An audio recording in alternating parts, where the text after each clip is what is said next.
Orang tua di daratan China lebih memilih anak-anak mereka menjadi orang yang biasa-biasa saja, seorang kritikus mengaitkannya dengan pendidikan patologis.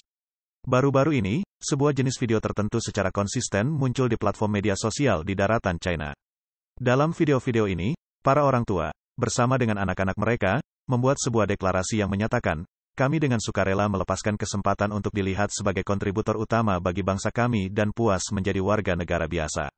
Pada saat yang sama, kami menerima dan mengakui bahwa anak-anak kami biasa-biasa saja.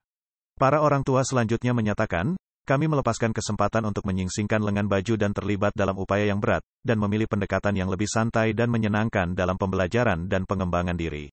Terlepas dari hasil akhirnya, kami tidak akan mempertanyakan kualitas pendidikan yang diberikan oleh sekolah-sekolah tersebut.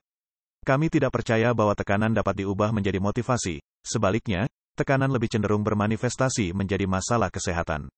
Motivasi sejati, kami percaya, berasal dari pengejaran kebahagiaan dan minat yang tulus yang berada jauh di dalam hati kita. Menanggapi hal ini, penulis dan kritikus Hong Kong, Yen Chunho, berbagi di Facebook bahwa seluruh sistem pendidikan PKC di China telah memburuk hingga ke tingkat yang ekstrim. Selain menyiksa anak-anak muda, sistem ini juga telah menyimpang dari fungsi pendidikan yang seharusnya. Dalam beberapa tahun terakhir, telah terjadi peningkatan promosi ideologi Xi Jinping. Sekolah-sekolah mendorong pemujaan pribadi, menanamkan pengetahuan yang sudah ketinggalan zaman, dan menerapkan manajemen yang menyakitkan pada individu-individu muda. Gagasan bahwa sekolah-sekolah seperti itu dapat menghasilkan talenta dianggap sebagai kejadian yang aneh.